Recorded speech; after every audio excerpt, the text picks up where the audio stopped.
Good afternoon. My name is Peggy Hayes, and I'm the Deputy Director for Safety and Mission Assurance here at Armstrong, as well as the moderator for this live event. Welcome to Virtual Safety Day. We have several speakers on the agenda today. I think you will find the information that they have to share with you to be very timely, as well as interesting, as we spend the next 2 hours together. Please use the Conference.io system if you have any questions for the speakers. This information is on the public emails that were sent out by Carmen. Enjoy the afternoon, and with that, I would like to introduce the Armstrong Center Director, David McBride. Thank you, Peggy. Thanks for the introduction. This is our first virtual safety day. Normally we do it face-to-face at the Base Theater or on center. So thank you for helping pull this together, and the Code 600 IT personnel and video for making this possible. It's fantastic that we can do this in this environment. Today's theme is enhancing safety by building trust and relationships in a COVID environment. And that's something, the COVID part is really new. Even when we had our back in the saddle day earlier in January, we didn't think about COVID. A year ago, a few months ago, COVID pandemics weren't a part of our thinking. So I want to take a second here just to thank the people at the center and around the country who have been working on pandemics. And we've had a pandemic plan at Armstrong, at Dryden, probably for the last 14 years. And this is something that we've worked on. Never thought we'd actually have to dust it off and put it to use, but I want to thank everybody involved in health and medical and security who focus on this pandemic, and we're prepared in a big way, and the IT personnel that make what we do possible. Today's theme on trust and relationships and communications are key to the success of what we do here at NASA and at Armstrong, and frankly, any organization that has a robust safety culture in any climate, with or without COVID. In today's climate with COVID-19 and social unrest out in the community, they're much more important. Our health and safety depends on these ideas now more than ever. And so if you're sick, you have to stay home or go home if you're not sick, if you're sick at work. And it's not for yourselves, but it's for each other. It's for your colleagues, it's for your teammates, and it's for your families. We wear our mask and we follow our best practices. Again, not just for yourself, but for each other and your families. If we know we're infected and we come to work, we jeopardize the lives, not just of our coworkers, but of their families and members and countless others. It's like a spark that can burn a forest down. So if you're at all not feeling well, if you've got a fever, stay home. In the old days, we used to tough it out and show that we could work through a cold, through a flu, and didn't want to let the team down. But you got to keep in mind, if you come to work with symptoms, you put at risk the team by either potentially passing COVID virus to them, or shutting down the team for 2 weeks. And so that's one of the hazards. If we do have an on-site virus detection, infection notification, you have the potential for slowing down your project by a couple of weeks, which is much more impactful than losing you for a day or two if you're not just not feeling well. In the news, I see conversations about wearing masks or face covering, and that being an impingement on freedom. And in a sense, it is an impingement on freedom. But just like wearing safety glasses and steel-toed shoes and hard hats are an impingement on your freedom, but they are and they must be worn. They are not optional equipment. They are mandatory safety gear, and they will be worn. The general and I are on regular calls with the local community, the aerospace community here in the Antelope Valley, and it's good to hear from our colleagues at Northrop Grumman, who have had probably between 8,000 and 10,000 employees coming to the Northrop site on a daily basis, and they've been working at 100% since the beginning of this pandemic, and have not had any on-site transmission of COVID.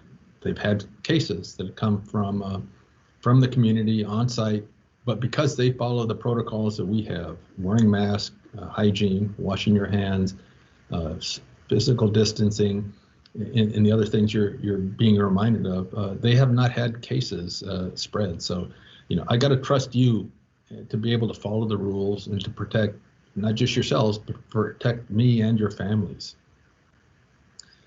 With regard to social unrest in the country and in the community, you need to have strong relationships on your teams so that you know each other's weaknesses, you know each other's strengths, and when something isn't right, so you can feel free to ask somebody a question. We cannot have racial, gender, or other divides that weaken those relationships, that weaken our team and weaken our overall effectiveness. So do what you can. We need to communicate with each other at the start to help break through any barriers that exist. And we cannot and we must not accept unjust behavior at any level at work or in the society in general.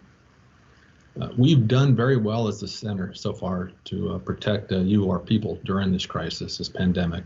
But we do have a few employees who have contracted the virus, as well as family members who have the virus but have not been on site and so have not exposed other coworkers. You're going to hear from one of your colleagues today who's been directly impacted by COVID. I was informed today by one of your colleagues that he has lost his second family member to death to COVID. And so this is real, this is dangerous. In the country, we've had over, I think 130,000 is the count today of deaths in the country. In California alone, we've had this past week, this current week, over 400 deaths, I think is the count in California for this week. So it is an ongoing crisis, and we need to do what we can to help protect you and protect your family.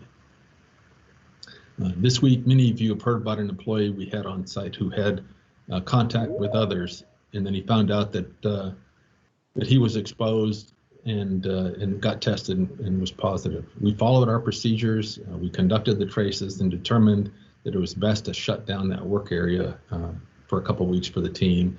That person is tested, and we want to make sure we're doing the right things. The contact tracing was put in place and worked, and so the good news is the system we have in place worked, and that's a good thing, but we have to stay vigilant. We'll continue to do all that we can to ensure your safety and notify you as appropriate if we need to take a pause in operations or change our mitigation strategies. And so we're working constantly to update current guidelines and practices, and the best set of guidance for you can be found at the NASA People website, nasapeople.nasa.gov.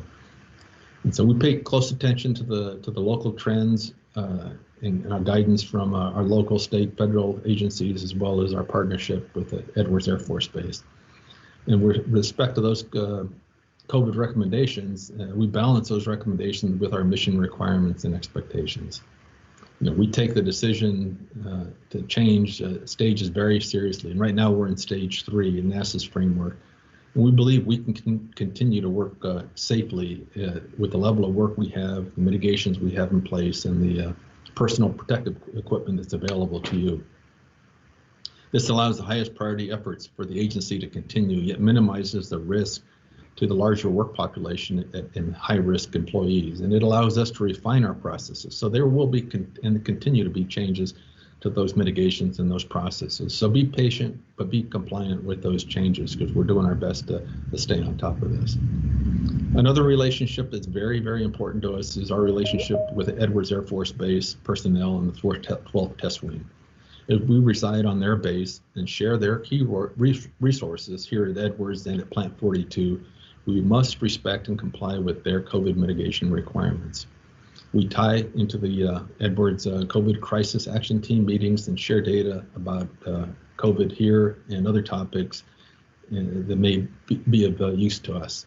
And for that reason, we have a unique opportunity today to have Brigadier General Heiger, the 12th Test Wing Commander, speak to us in a few minutes. And I'm happy to congratulate the General on his promotion to Brigadier General and Command of the 12th Test Wing. We haven't actually, because of the crisis, had a chance to meet in person. Hopefully we'll remedy that soon. I'm happy to have him share his perspective and concerns regarding the COVID threat and other joint interests as we move forward.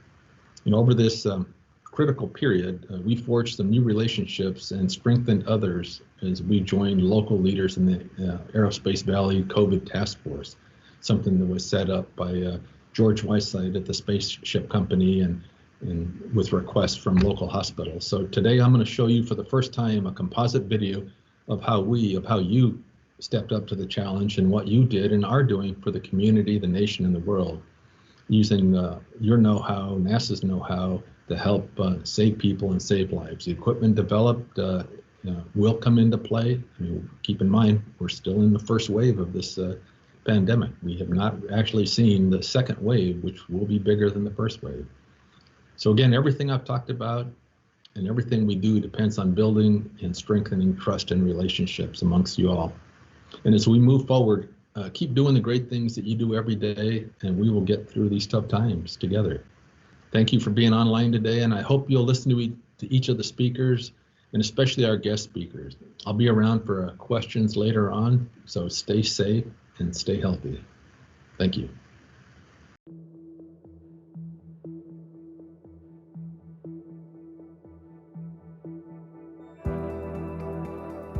We are the busiest emergency department in LA County.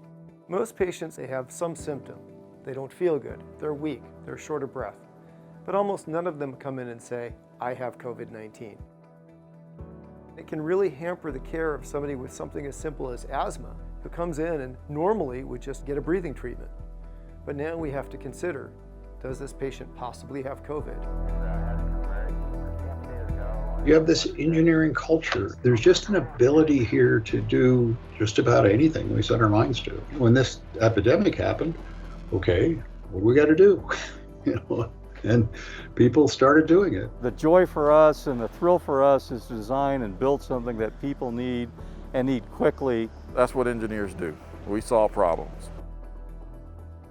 Our first priority was that we had developed a field recovery center should we receive a large surge of patients. And we figured we really didn't need a lot of services there, but the one thing we really knew we needed to have was oxygen. And how you deliver oxygen to 400 potential patients in a remote building was a challenge that we thought probably our aerospace engineer friends would have the best insight into. There were incredible similarities between the oxygen we have to provide to a pilot and the oxygen we have to provide to a patient. In an aircraft, we provide oxygen to the pilot at around 50 psi. That's exactly the same pressure medical patients require for oxygen. The flow rate that we need to provide to patients is around 3 to 7 liters a minute. Also exactly the same design point you go for pilots. Even the source of oxygen in most of the aircraft we have at Armstrong, it's all liquid oxygen. Same thing here, we use liquid oxygen to do that. Even the type of tubing you would use or the type of valving or pressure regulators, all those things are pretty much one for one, similar to what we use in an aircraft. As they made progress on that, we began thinking about, are there other things that we might need? One of the things that were brought up was the need to be able to apply positive pressure to a patient whose lungs are in less than optimal condition due to the COVID virus. One of the first things that I thought of was this very cast protector that I had used after breaking my ankle. You have a bag over the person's head with a neck seal, and you have an inlet and an outlet port. Using a CPAP or a BiPAP machine or even a portable oxygen canister, you can pressurize the environment around the person's head, which does several things. First, it forces air into the person's lungs, whose may or may not be partially filled with fluid due to the virus. It also allows for the patient to be breathing pure oxygen to be much more effective than just the 20% oxygen normally found in air. And the last thing that it does, which is also very, very important, is that it contains the exhale of the person to a closed environment, which is then filtered on the exit port. It takes a little bit of finesse. Doctors around the country who are asking for them to do testing on. We are looking in the end to produce about 500 hoods. There's a lot of different things that the group is developing. One of the TSC hoods, which was a bucket type with a seal, that one was a little bit more conducive to spreading around the country. A 5-gallon bucket's a little bit easier to get a hold of. The last few weeks has been very long, but also very rewarding in being able to produce something that could help save lives. The need was brought to the task force is how can we provide some sort of protection for the health providers? Could there be a way that we could shield them as much as we can from being contaminated with the virus? What the thought was we would build a canopy system or a tent system around the patient who has contracted the virus, and as best as we can, contain the virus to within that canopy. In designing this structure, the main objective was make it easy to build. We're gonna have medical personnel putting this together, and we don't want them spending hours of their shifts putting this together. You have 1, 2, 3 pieces, and everything is put together and held together with bolts and wing nuts. So you don't need any tools, any wrenches, sockets, anything like that. For the build of these structures, we actually partnered with the local business here called States Welding. They provided all the materials and the labor to build these structures up. And for the actual canopies, they were actually built by Armand Manufacturing out of Las Vegas.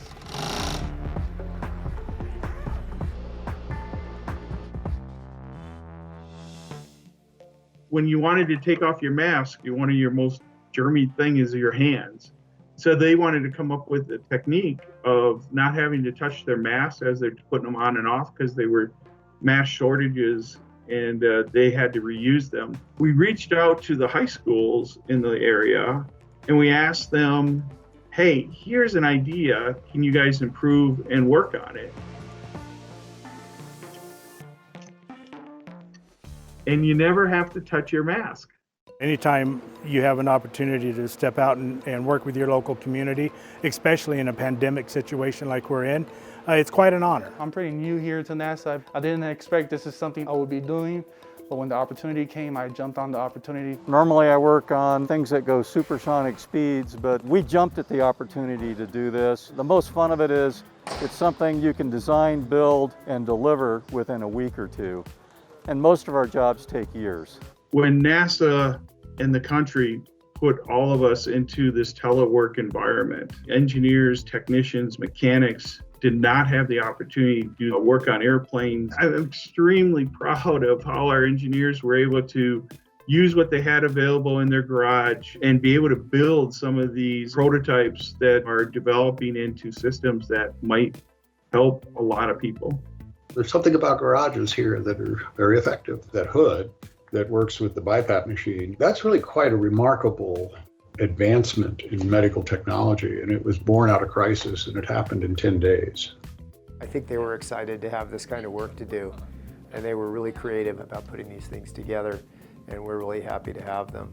And other doctors have seen photos and videos and can't wait to get their hands on some of the stuff these guys have come up with. It was so cool to be involved in this team, to see all of the different organizations that came together, not just Armstrong, but other local companies, all the vendors that came up with ideas to make this work for us, the local universities.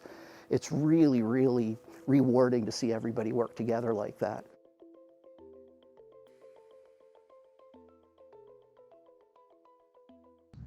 I'd like to introduce the Director for Safety and Mission Assurance at Armstrong, Glenn Graham.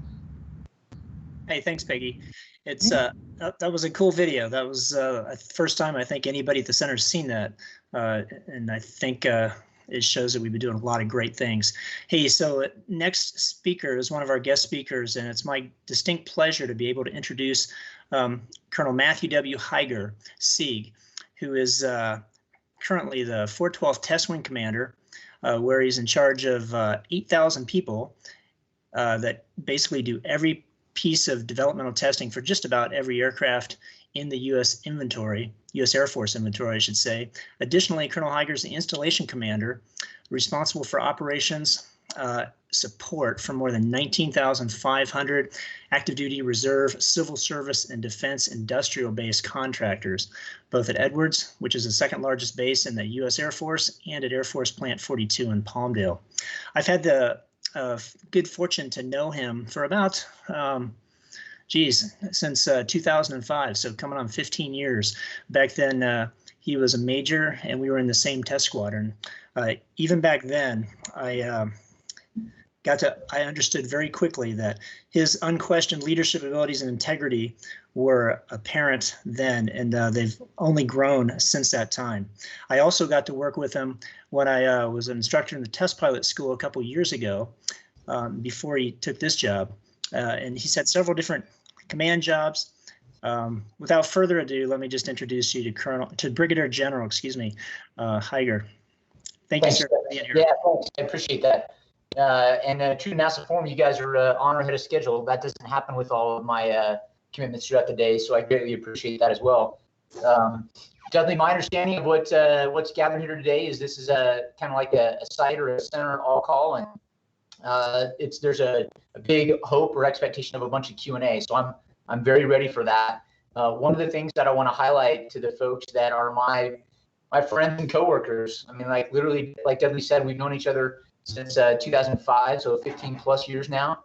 And I know there's a lot of other folks out at the Armstrong site that I have known for more than a decade as well. You're my friends, my coworkers, my mission partners. One of the words that I don't apply to NASA or AFRL or anybody else on the installations, I don't apply the T word or the tenant word. Right? We are stakeholders of each other. If the installation does well, you do well. If you do well, the installation does well. And there's a whole bunch of synergistic, positive, and potentially negative items if one of these organizations doesn't perform and reach our potential. So with that in mind, one of the things I want to highlight that I talked to the test wing about quite a bit is that I view Edwards in 4 combat fronts of operation right now. And what does this apply to NASA? I'll tie that back here in a second, but there's an obvious combat front in that we are in a cyber fight. So there's a cyber domain that literally we're using right now to our advantage. But if I'm an adversary and I'm listening to this broadcast, I'm taking notes, right? And I potentially am doing things in the cyber domain that were unimaginable or unachievable a while back. And Edwards as the installation, the 412th test wing at Edwards as the installation, has the protect the fence line, so to speak, in cyber for a lot of networks and a lot of capability here. I recognize that's not all NASA, but it does affect at least some of what you do, and we're happy to support and help you there. So cyber fight is real, and it's a real combat front that our entire installation and all of us are in every day, both at work and at home, no matter what device we're on. And I know you know that, but that's one of our combat fronts. A second combat front is the reason that we're using cyber right now so aggressively and so heavily and getting used to it, and that is the COVID combat front. And so that's if you want to look at it, it's the equivalent of biowarfare, but it's a naturally occurring thing. I think it's very apropos that literally right now the governor of California is talking about wildfire season and how wildfires start and spread and can grow, especially in areas where there's ripe fuel to burn. I think that analogy is very applicable to COVID. These are naturally occurring things that are happening throughout our entire environment, and there's a lot of ready tinder to burn if you're a virus looking for a host. And so how do we fight that? How do we continue to fight that? What are our strategies or our tactics against that? What do you need from me? What do you want from me? And what do I need and expect from you are things I'm happy to cover in the Q&A. I need you to know that I take safety very seriously. Safety and protection of the people that live on the installation, that work on the installation, that are here TDY, even for short periods of time. And that is a high priority for me. However, it is not the only priority. And I think the old adage of if safety were our #1 priority, we'd never get out of bed, except to make sure we didn't get bed sores, right? So it's highly important, but we also have to fight in our other 2 combat fronts that I haven't mentioned yet. As a nation and as an installation and as a large group of stakeholders. The third combat front is something that NASA isn't involved in at all unless some of you happen to be reservists. But that is Edwards active duty forces. We send a small percentage of our teams downrange, to places like Iraq, the Horn of Africa, and other places like that on a recurring basis. Typically, they're going to be medical folks, do admin roles downrange, or they're security forces. But that is something that we continue to do in the fight tonight, fight tomorrow, support the combatant commander today. The 4th combat front, or the 4th line of effort in the combat mode that we're in, is the future force, providing future capabilities to the nation, be it to combatant commanders or just to the nation as a whole. There are a lot of things that span the gap of advances in technology, especially in the aerospace arena, that we all have in common. Some of them may or may not have military applicability, but they'll all advance the nation.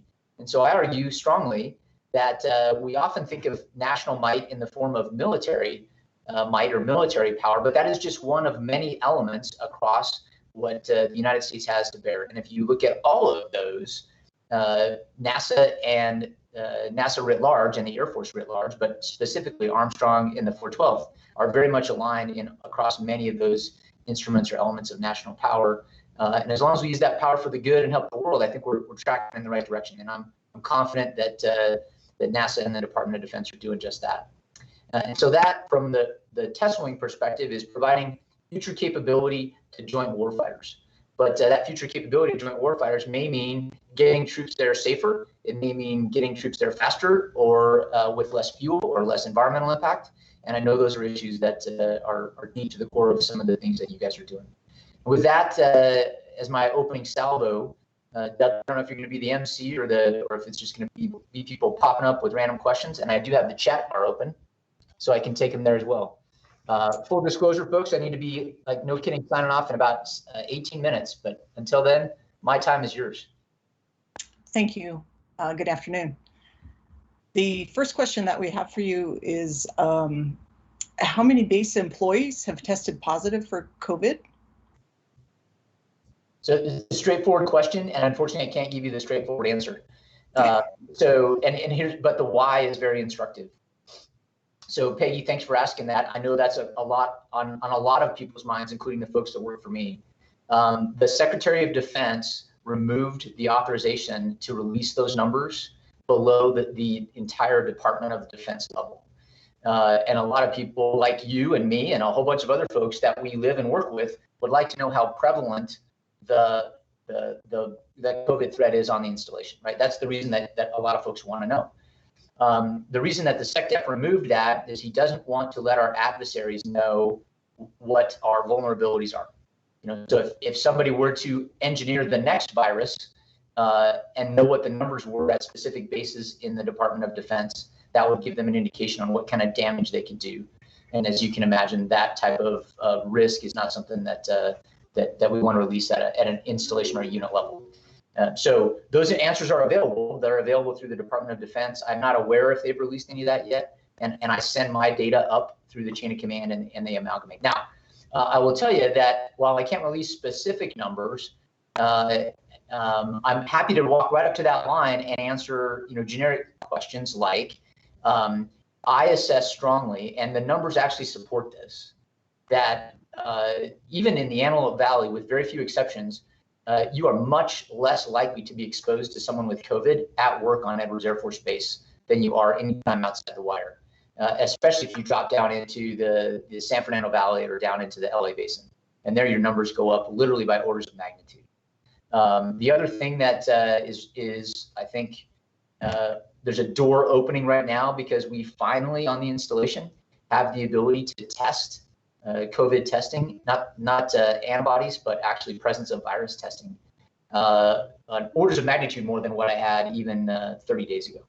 And so the Air Force and the Department of Defense has just authorized, and the Air Force has just sent out a plan that allows us to do something called sentinel surveillance, because we finally have enough supplies, we have enough machines, and there's enough capacity right now for us to do that. The sentinel surveillance is targeted at two groups of people primarily: the healthcare workers that are on the installation, so primarily the medical group, but anybody in the first response realm I think counts. So that would be security forces, security folks of all varieties, first responders, ambulance drivers, fire paramedics, in addition to the frontline healthcare workers on the installation. So we have a very high sampling rate for that population. So for two reasons: one, they're exposed a lot more, so you want to protect them, and second, if one of them does catch the virus and become contagious, we want to minimize the amount of spread for that also. That's an obvious one.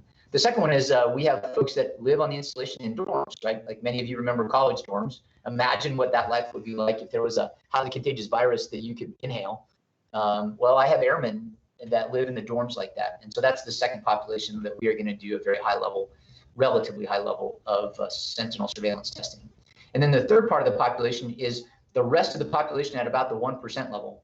I fully intend to execute the authority that I have and order active duty folks to test. I think a lot of them are going to volunteer anyway, but I don't want a self-selected population. I want a pretty good random sampling. I don't have the authority, nor have I asked, and frankly, I'm not sure I need it, to order civilians of any branch to test. But if NASA employees are interested in being a part of the, hey, pick me, I'm interested in being a part of your Sentinel surveillance team, that will be great data. And that information, I think, will have some type of releasability as we start to get the results of the Sentinel surveillance in. And we're looking for 10% of the high-risk populations tested every 2 weeks, and at least 1% of the entire population tested every 2 weeks. So those are good numbers, and that can give us some much higher confidence that when something does pop, we can quickly isolate that and trace and quarantine as appropriate. So that's my best answer there. I wish I could tell you the exact number. I can tell you that I have been very pleasantly surprised at how small it is relative to what's happening on the other side of the Angeles National Forest. I hope that helps. Sorry, I can't answer it explicitly. It does. It does. The next question is asking about wearing masks when we come through the Air Force gate, and if we're required to do that. Yeah. So I encourage all of you. It's a publicly available website. It's edwards.af.mil, and if you go to our, I call that our portal. If you go to our portal, at the top of that portal, you see a link for the COVID-19 site.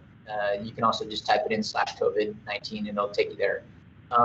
My installation level comprehensive guidance is on there. It looks longer than it actually takes to read, but there are some principles that we have as a team consolidated there. And the principles of counter COVID are make sure that you are outside to the max extent you can for airflow. So airflow is one of the principles.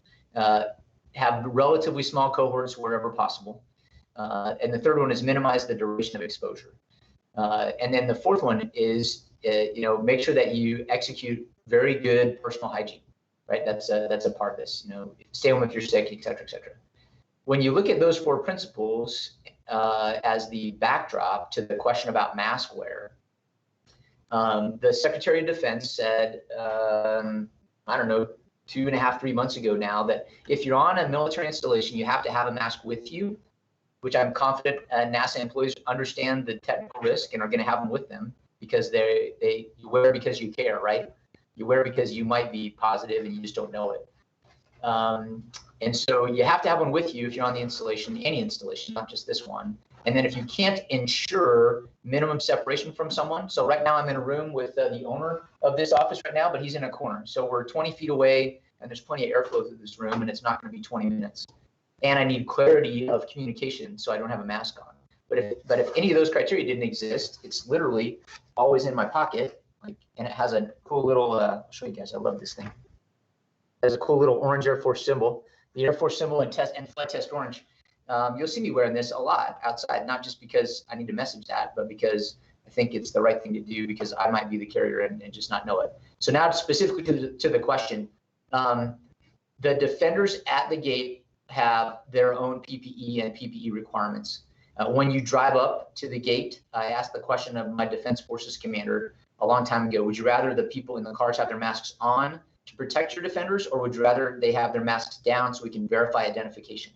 And his answer is that because they're outside, because there's good airflow, because there's very limited duration of exposure there, they would much rather see your face than to validate who you are. And if they have any doubt, they're going to ask anyway. And that would just increase the duration of exposure. So the requirement is not wear a mask or don't wear a mask, but the defenders will generally prefer you to not have a mask on so they can validate your picture from the ID. And then if you pull it down or pull it aside or whatever, it's fine. It's the same concept as motorcycle riders. They always have to see the face as they go through the gate. I hope that helps a little bit. My point there, however, is it's not a mandatory thing. The mandatory thing is you have to have one with you, and if you can't ensure it, you wear it. But I hope I answered that question, Peggy. Thanks. The next question has to do with contact tracing. Yes.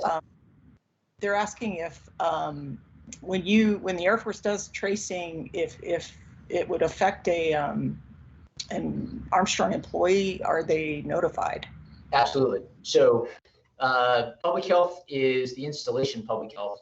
It's not the Air Force Public Health or even the 412 Test Wing Public Health. It's for the installation. And so where there are teams that are cross-functional from across mission partner lanes or stakeholder lanes, when somebody does test positive or become declared positive in a presumptive positive scenario pending testing, they immediately do a first contact tracing exercise and then notify all those first contacts that they should quarantine. And then, depending on if any of those folks are symptomatic, there may be quick testing offered or required as well. That's a quick answer to the question. One of the things that I want to highlight real fast is that also in that memo that's hanging on the Edwards portal website, you'll see a test, isolate, trace, quarantine strategy. And that is you test as much and as often as you can, and then you target where you test based on what you think the virus is or where it might be, right? The higher risk populations. When people pop positive, you isolate them. And I think that's common knowledge for everybody that if you test positive, you need to go isolate, maybe even from the people that you live with, right? In my house, our plan is to subdivide the house. Somebody gets the master bedroom and everybody else gets the rest of the house. And then never the two shall cross for 14 days, hoping to stop the spread in our family. So the isolate part, I think everybody gets there as well. The trace part is really, we can help the public health folks a lot there. So your question was, are we going to be notified if we're traced? Absolutely. But the thing that I think helps the public health tracing teams tremendously is, number one, minimize your close personal contacts. If you don't have to make a close contact, defined as inside of 6 feet for more than 15 minutes, roughly. Now that could be, face to face for a minute, and that would be the same level of exposure. It could be in the same room for hours without masks as the same level of exposure, but, loosely inside of 6 feet for 15 minutes. If you don't have to make any more close contacts, then don't, right? And I've been advertising that pretty broadly and pretty loudly to my teams. And those that you do become close contacts with, keep a log, right? Not in a way of tracking, your like a diary or anything like that, or a way to go back punitively. But if you happen to be the person that gets told, congratulations, you won the COVID lottery, who do you want us to contact? If you have a list already of people that you've been in close contact with, you've actually done the bulk of the work of their contact tracing immediately, because you can go back so many days. And I think that type of a concept of minimize the number that you have and the ones that you have no choice but to make sure you know who they are immediately. That's very helpful. It is really important that people recognize that a public health person talking to you about that is a health professional. And so if you are the person that's positive, you're telling these other folks that need to be contacted. When the public health professional turns, so let's say, Peggy, that I'm COVID positive and you and I were in a meeting together 2 days ago. When public health contacts you and says, you have been in close contact with someone that's COVID positive, how you doing? You mind if we this? Who else? That kind of, they're gonna have some questions for you. They're not gonna answer the question, who is it that was my close contact that is driving this conversation? Because that would reveal my public health information. So if you are willing to tell public health at your contact tracing interfaces, you may release my PHI to help you better investigate. That's also a significant benefit, but not required. And there'll probably be a release form that they would need to do that. I hope that helps a little bit. And then the Q is quarantine. If you are not positive, therefore isolated, if you are close contact and need to quarantine, it's really important, as we all know, to take that with a very high level of diligence. I also no longer require a quarantine based on travel. There's no quarantine other than public health says you must quarantine. And that's a big change and a trust factor in the population as well. And so far, the numbers have overwhelmingly borne that out. Did I answer the question? You did. Thank you. You bet. I hope I'm not question. Oh, I'm sorry. No, I hope I'm not going into too much detail, but I think the whys matter just as much as the answers. Yeah. The last question I have for you is several people are asking if you can tell us about the plans for the upcoming air show and how NASA can be involved. Yeah. So I am literally fired up beyond description about this opportunity that COVID has presented for us. The air show, as many of you know, is the Columbus Day weekend. It's the Friday, Saturday, Sunday, and then Monday's a recovery day. That's the holiday. Those are the 3 days that we've had on the books for almost 2 years now. And it was planned to be a, if you will, quote unquote, traditional air show, where there were going to be, upwards of tens of thousands of people on the ramp at Edwards. We were going to shut down flying for the day, have static displays, so on and so forth. But the primary focus of Friday of the air show, as it was originally planned, was STEM activities for typically late grade school or early middle school age kids. Give them the tech bug, whether it's an airplane or other cool tech, whether it's military or something else in the lane. I think all of us have in common that you remember when you thought geekery was cool, right? And I'm hoping that the air show can be that infectious thing. And for somebody that might be thinking about it, maybe it's the thing that sets the hook a little more. So that was the primary reason we were doing that air show this fall. Because of COVID, because of the large crowd risk, and because of a couple other reasons, that's no longer feasible. And so what I directed was a morphing of that in-person air show for 3 days into a week-long event now, where we'll have actual aircraft flight operations on Friday, Saturday, and Sunday. It looks like there's going to be a 2-hour fly window in there, where we're going to do basically a route over the Aerospace Valley and potentially over the southern San Joaquin Valley as well, to include Tehachapi, for a long list of airplanes, and it won't be in formation together. They'll be separated by a certain either miles or time or whatever. But a lot of folks will be seeing a lot of iron in the sky over the Aerospace Valley for those 3 days. There'll be 2-hour fly windows each day. We'll clearly advertise and very aggressively advertise where and what time, so people know where to sit in their backyard or out in their front yard and that kind of stuff, and enjoy a COVID-friendly look at the iron. So that's where the airplanes are going to fly. They'll probably be based out of here. NASA can help in that part, which is the small ask or the small request of pieces of iron that we don't have in the military inventory locally that you guys have and are interested in flying. That'd be fantastic. So the immediate things that come to mind to this fighter pilot are Hornets and Eagles. Right? I don't have either of those on the ramp at Edwards that are gray and owned by the Air Force, but NASA has a couple. So that would be very helpful, but not just those types of airplanes.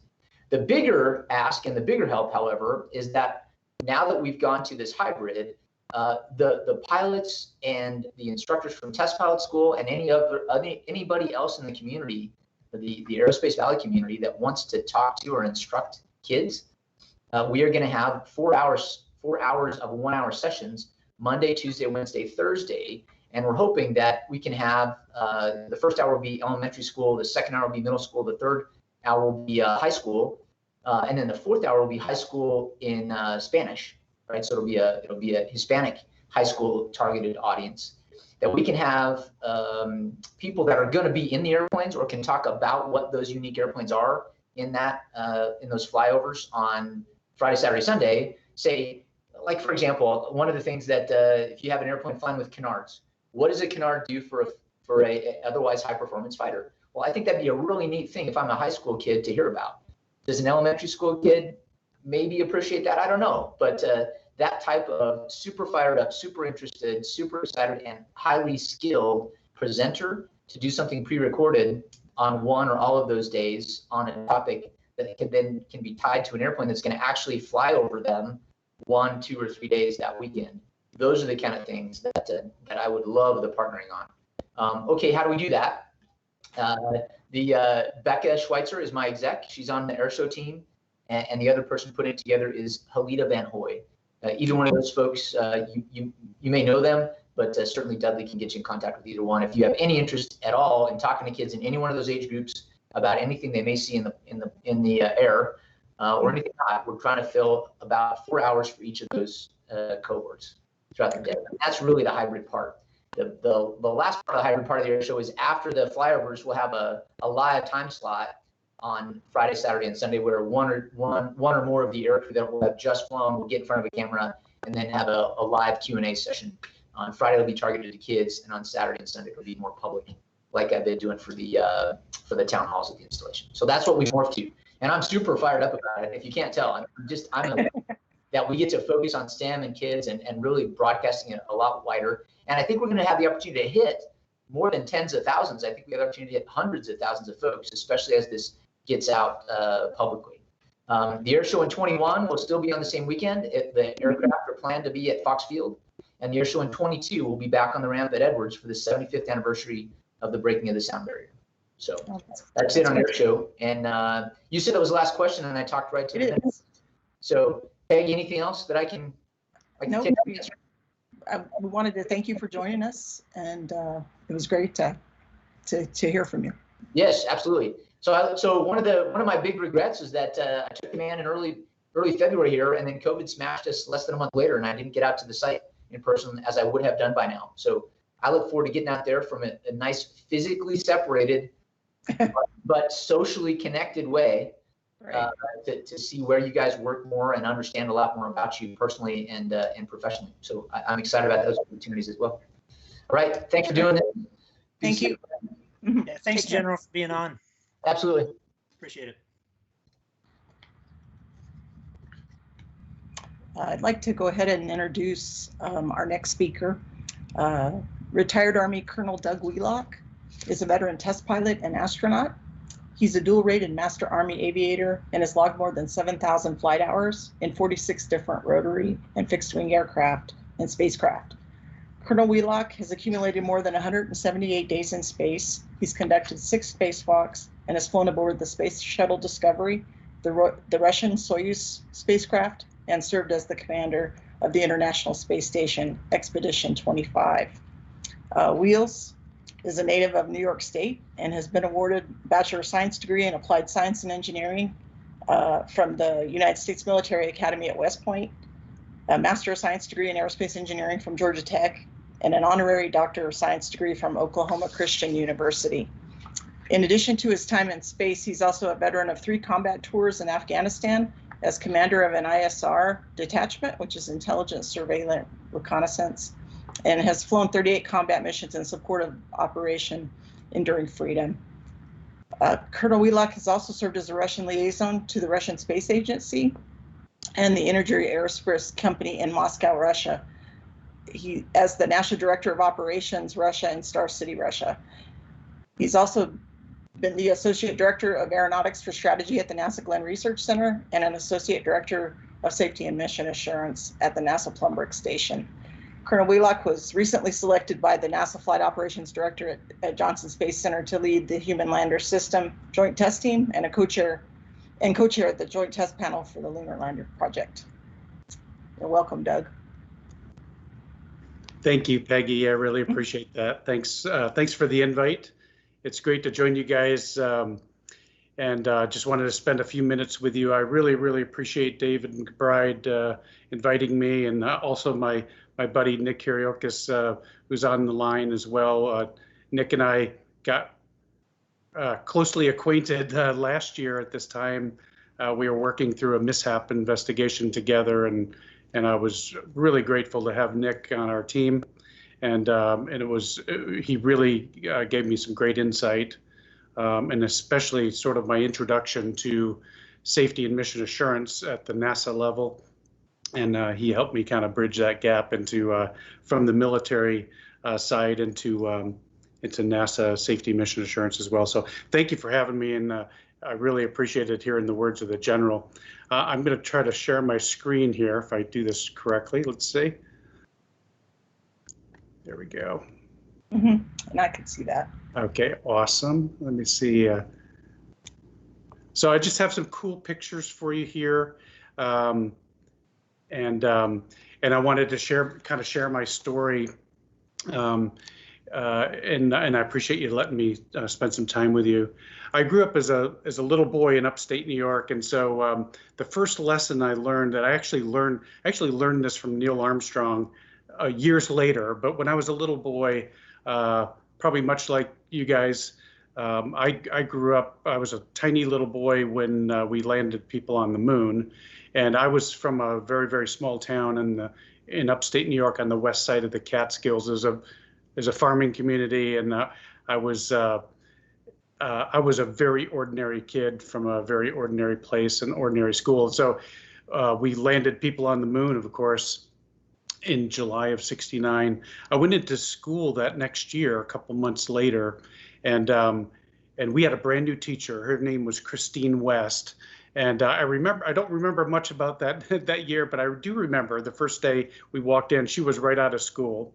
And it reminded me of some of the things that David touched on and the general touched on, that I want to leave with you as well. It's like, are some qualities that we can take on as leaders at NASA, leaders in our family, leaders in our communities, is the attributes of humility and authenticity. And those two attributes are sometimes when we look around at things going on around us, they're in scarce supply. And so I would encourage you as you walk through your leadership out there at Armstrong, that you to consider these characteristics in your own life. And so it certainly was hit me square in the face when I ended up in space. The importance of being humble about what we're doing and being authentic in your leadership and in your trust in the team environment. And when I came into school that year, Christine West, I remember her saying, "Who saw the moon landing?" And of course, I raised my hand, and she said, "One day you could do that too." And we all thought, this lady is crazy. She has no idea where she is, this tiny little school, this tiny little place. And what she was trying to teach us, though, was something that I learned years later when I was selected as an astronaut. Through my career, I just wanted to fly. Whatever I could do to fly, that's what I wanted to do. And so I thought she had no idea what she was talking about. But I ended up at NASA in 1998. I was selected as an astronaut on August 24th, actually. 3 days later, we had our astronaut reunion, and it was my first time that I got a chance to meet Neil Armstrong. And my knees were shaking, because I kept reflecting back to that moment and as a little boy, and I thought, like, I wonder if my teacher was right, that just ordinary kids can do things like this. And so, to experience space flight, experience flight in general. And so it came time for me to ask him a question, because it was a small group of us rookies with Neil Armstrong. And I thought, like, I got to say something, because, my knees were shaking, but I wanted to know how he felt as like this extraordinary superhero, And so when I asked him, I said, "Mr. Armstrong, when you were on the moon, did you get a chance to just kind of look back at the Earth?" And I remember that famous quote where he put his thumb up against and covered up the Earth. And I said, "Did you have a moment where you can really reflect on what a profound moment it was in human history?" And he said, "I did. I thought about those engineers that built that rocket, and I thought about my flying days, and as a test pilot and in the Navy, and then I thought about my family, and I thought to myself, how does an ordinary little boy from Wapakoneta, Ohio, end up standing on the moon?" And he sort of chuckled. We all sort of chuckled, and I thought to myself, wow, that's a familiar story, because that's really the story for all of us. It's like, it's ordinary kids from ordinary places that we prepare our lives to intersect with the extraordinary opportunity. And we have the profound privilege of doing that at NASA.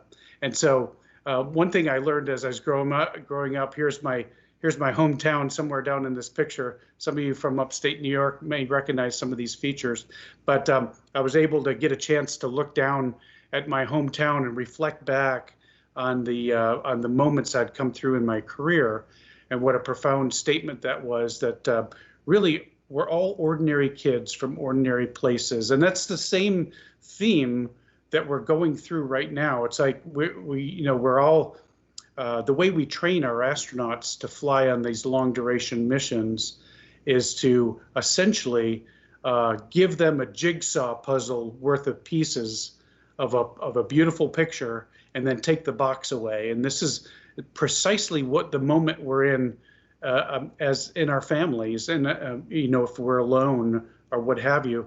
Our beautiful picture of our life, our our normal existence has kind of been shattered into 1,000 pieces. And so we have the puzzle pieces kind of dumped in front of us, and it's like, gosh, I miss my old life. I want to do things. I want to accomplish. I had great plans for this year.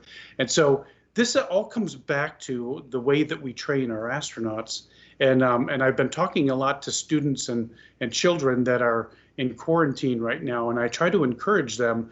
There is really a way that we can not only survive this pandemic, but we can thrive actually when we think about it. Because when we have these puzzle pieces together, the bad news is that our life as we knew it, as we had known it, is in 1,000 pieces.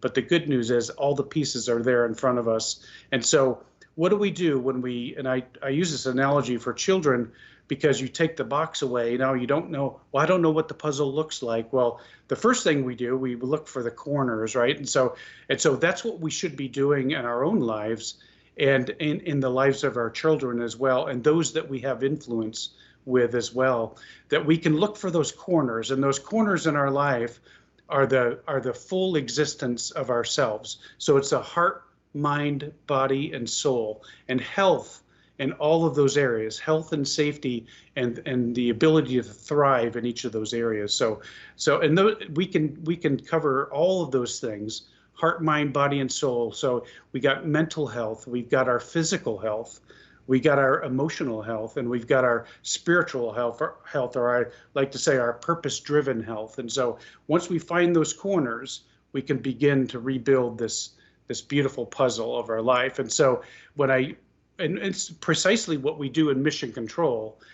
When we have a simulation, it's what we do in flight as well. When we're flying a test plan or flying a test profile, we know what the picture is supposed to look like.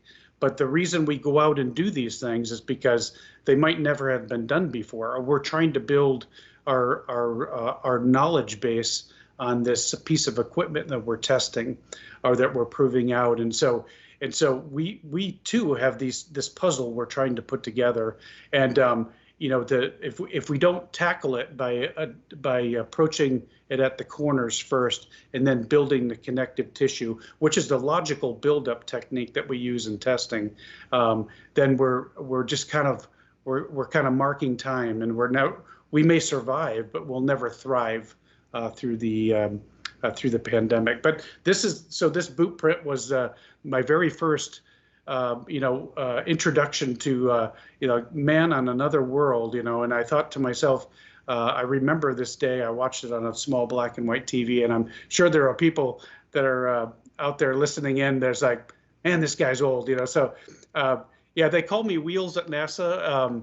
All the young astronauts, I can't say young anymore, all the early career astronauts call me Papa Wheels now. So I like to kid with the children that this is Papa Wheels in flight school. Not really, but it's the Wright brothers, of course, and this is the only picture in existence of that very first flight, which lasted 12 seconds, by the way. So whenever we get to a point in our life, either our professional life, our personal life, when we begin sort of wishing time away, well, it's like, well, this moment is not, I don't know if this moment or this 12 seconds or this minute is worth my time or attention.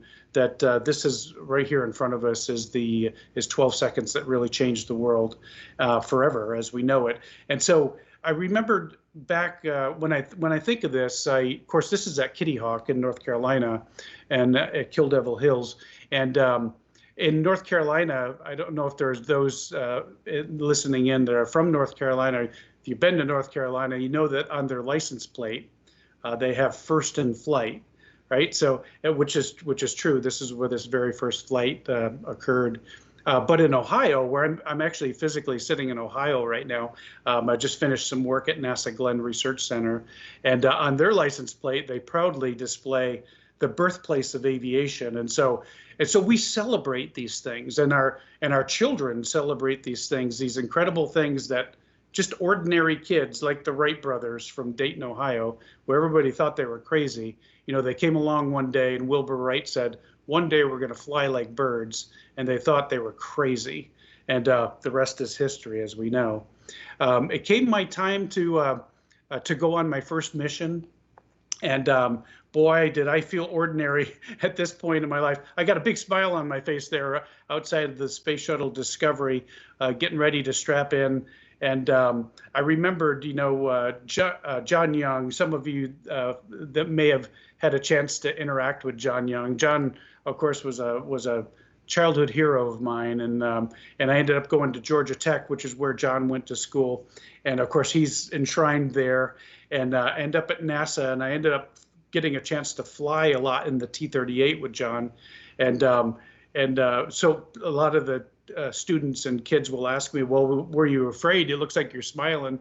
And said, my feelings were just like John Young had expressed. He was the very first commander of the very first space shuttle mission. And somebody asked him, they said, Captain Young, are you worried about this mission, being the first flight of the space shuttle?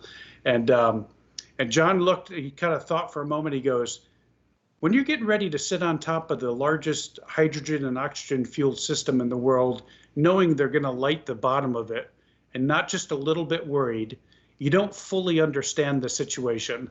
And I felt that way as well. And so John's words were kind of ringing through my mind. But it's the moments we face all the time at NASA, and it's something that General brought up, and I think Dave touched on it as well earlier. It's the importance of teamwork, because children and kids of all ages look to us at NASA because we are the proprietors of redefining what's possible for us. And so, psychologists tell us there are two primary fears that we're born with, the fear of falling and the fear of loud noises. And so all of those fears, all of the other fears that we have in life are something that's created, and it really is viable fears that we have in our life. But most of the time, the fears that we have in our existence are really just the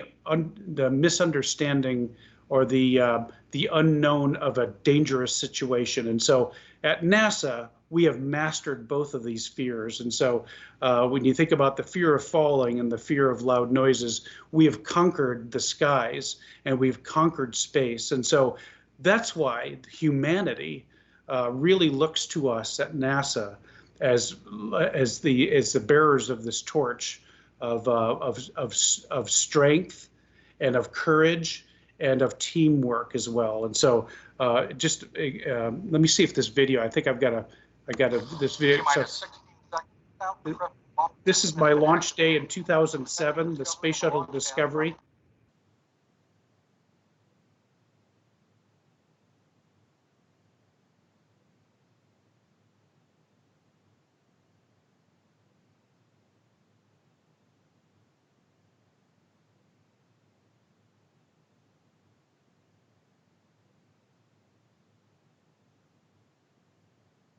One of the things as a test pilot, when I was riding on the top of this, was really curious of how it was going to feel feedback, the pants feel back.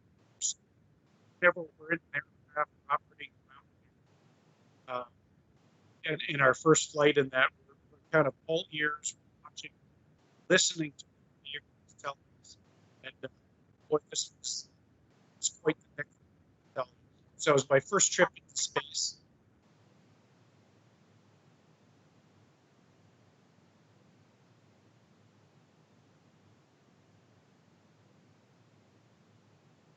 So when I got to space, the first thing I wanted to do is kind of rush to that window, and this is what I saw, and it was really kind of quite profound. The thin blue line of our atmosphere, and it began to make me think back to those early days as just a young boy, and how the things that I took for granted and the times that I wished time away, I began to see how fragile we are in the cosmos for sure.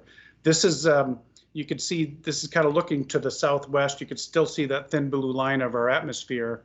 And then you could see 4 of the 5 Great Lakes here. You could actually see, let me see if I can get my pointer here. So this is really slick on it's my laser pointer. There we go. So of course, this is Lake Erie. Here's Cleveland right here. And then this is the Niagara River with Niagara Falls right here emptying into the Lake Ontario as well. So just an amazing sight of our Earth from Earth orbit. This is a close-up of the Niagara River. And there you can see the Niagara Falls right in this area as well. So this is what I dreamed I would be doing, you know, just kind of floating around, you know, minding my head and minding the speed limit, of course. We're traveling at 5 miles per second, orbiting the Earth once every 90 minutes. And so we get a sunrise, sunset every 45 minutes, which is quite amazing. Each one just as beautiful as the one before. And so it's quite incredible. But just like the general had spoken, that's what I wished I was doing, but this is really what I was doing on my shuttle mission. You may remember back in 2007, we had a torn solar array. This was mission STS-120, and we had this torn solar array. And so, and I witnessed from on board the space station and the space shuttle the true meaning of teamwork. All these years I'd spent in the military, and as well as in combat, I only thought I knew what teamwork and ingenuity was until I arrived at NASA, and it just was like heartwarming. The video you showed earlier of our employees just sort of stepping out and taking the lead on developing new breathing apparatus, new ways to put a mask on. You know, I mean, just the ingenuity of our engineers and scientists just truly amazed me.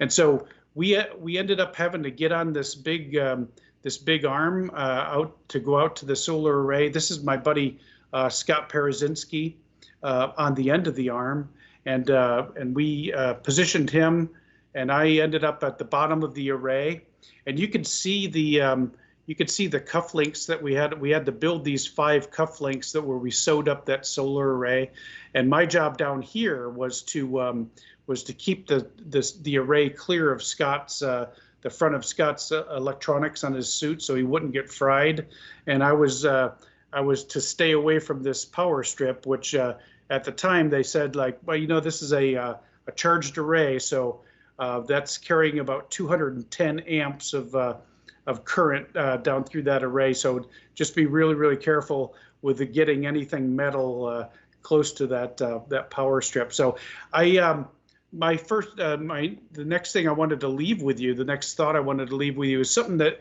Dave touched on, and the general touched on it as well, is the importance of teamwork and what we're doing, the importance of trust and teamwork. My hands were really, really cold when I was down here at the bottom of this array. And this is Scott. I thought, like, gosh, we finished this 7-hour spacewalk, and I thought I should get a picture of Scott, you know, to kind of save this. And so I said, hey, Scott, look down here, and I snapped this photo. And years later, actually, we returned to Earth on November 7th of 2007. And November 12th, the new issue of Aviation Week and Space Technology, which I know you guys are intimately familiar with, but Av Week, we call it, of course, as pilots and astronauts. And Scott was on the cover, and it was a picture that I had taken. And we're back in our office in Houston, and he said, dude, check it out. He throws down the Av Week edition on my desk, and he goes, I'm on the cover of Av Week. And I thought, wow, that's awesome. And I thumbed you know, to the cover photo description. It said, Dr. Scott Parazynski in the most daring spacewalk in space shuttle history, blah, blah, blah, blah, blah. It said photo courtesy of NASA. So that was my introduction to teamwork, the importance of teamwork, because we can only get to a level if we can bring our teams to a level where we don't care who gets the credit. That's when you can really achieve beyond your wildest dreams. And so and we had achieved that as a team. And I was like, you know what, I really, you know, I thought, like, that kind of hurt a little bit, but years later, I was telling you, Scott got inducted into the Astronaut Hall of Fame just a few years ago, and I told this story and showed this picture. And so you never know the importance of trust and taking responsibility and holding each other accountable, and how important it is in our teams as well. I then got a chance to fly on the Russian Soyuz. I came back and they said, "How would you like to go again?" And I said, "Sure." That's the good news. The bad news is you're going to have to go up on a Russian Soyuz. And so I donned the Russian Sokol suit, and during this time where I was training, there was another incident that occurred. You likely, I'm sure you will remember it, but let's see if this video will run. You'll notice on the bottom of the screen this is the Miracle on the Hudson, and you can see the airspeed and altitude on the bottom.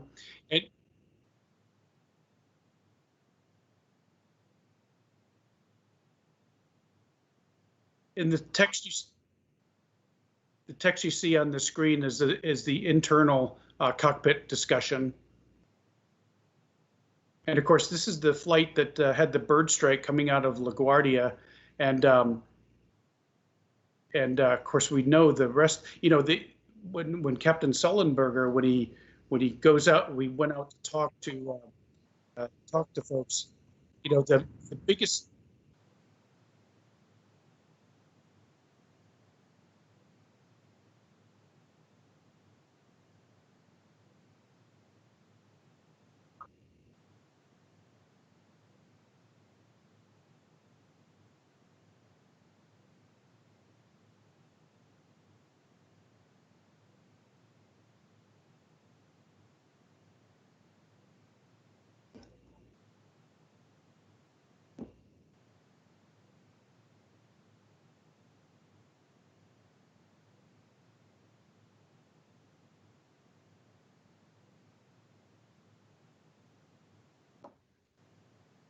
Hey, Doug, are you Yes. talking? Oh, I'm sorry. We are getting close on our time limit. Okay. If we could Okay, possibly move to questions pretty soon. Sounds great. Do that.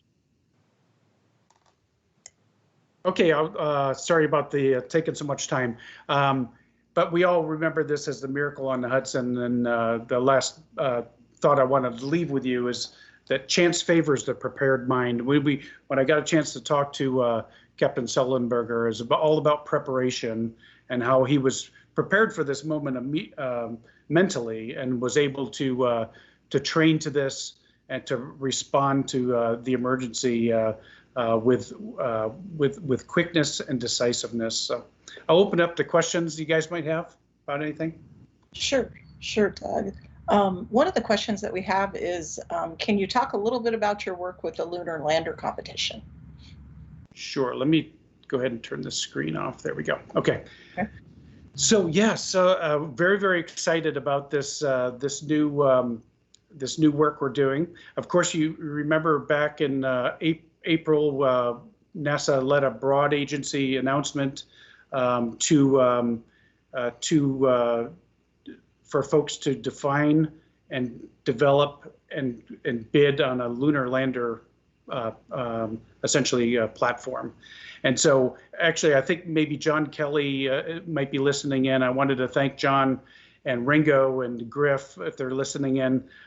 They're part of our team as we move forward. And so with these three companies now vying to build a lunar lander, we have SpaceX, Dynetics out of Huntsville, and Blue Origin out of Seattle. And of course, those companies all have subs as well that you are likely familiar with, big names and small names, and startup companies as well that are working with them.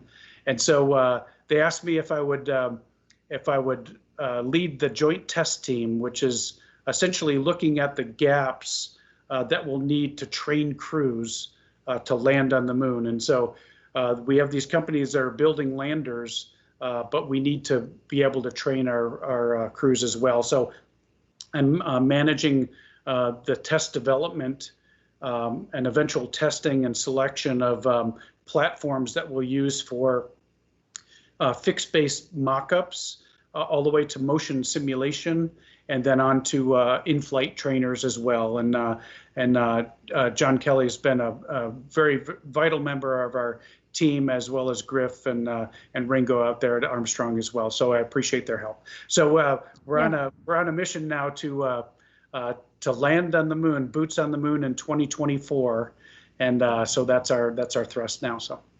Well, thank you. And we're out of time for questions today, but thank you very much. Your photographs were awesome. Absolutely. Thank you for letting me join you, and I really appreciate the invite. Thanks. You bet. Take care. Next, I would like to introduce Paul Rischka. And he is going to talk to you. There you are. Okay, thank you, Peggy. Appreciate that, and good afternoon, everybody.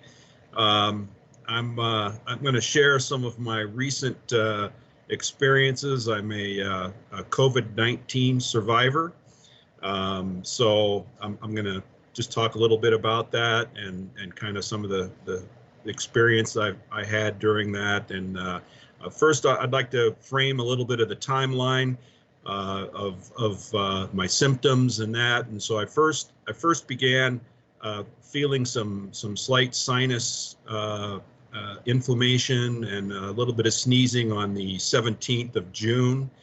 I was teleworking during that week of the 15th, and things were not really materializing too much to where I felt like I needed to take sick leave at this point. But the 17th, I began feeling some sinuses. The 18th, I continued a little bit in the morning with some sinus inflammation. The 19th, though, in the afternoon, I started a fever. And this fever was a low-grade fever, averaging 99.9 to 100.5, and stayed kind of in that range over the entire weekend. And then on the 22nd, that Monday, I was starting to really feel the effects of a fever for a good 3-4 days now. And it was still staying low in the 100.5, 100.6, and that range. But I did contact my Kaiser online chat physician and spoke with him, and he answered or talked about a lot of different questions and symptoms and that kind of thing. And then he ultimately recommended that I go down and get testing. So I did that afternoon of Monday. I went down to the Kaiser facility, and they have a drive-through facility to go get tested. And they did the nasal swab that afternoon. And by Tuesday, the 23rd, I had test results of positive for COVID-19. So during this time, of course, I'm still run down with a fever and that type of stuff. And I just had to kind of rewind a little bit here and try to really understand, how did I contract this? And so this takes me back to our RDO, the 12th of June. That Friday, I had decided to make a trip down to Gardena in the LA area to pick up some scaffolding for my home project here, and went to the scaffolding yard, which is in the industrial area of our Gardena. And as part of that, I had my mask on. I was taking as much as precautions as you would think would be prudent for that, and went into the office there at the yard to sign the invoice. And one mistake I think I might have made there is I used the common pin that the secretary handed me to sign the invoice for the material I was picking up. So we continued on, but part of this was we went to go visit our niece and 8-year-old nephew who lived down in Gardena, and we had spoken with them earlier in the week, and they were healthy and not feeling sick or anything like that during the time. So we thought, hey, this would be an opportunity to visit them. And so once I picked up my scaffolding, we proceeded over there to their house or apartment.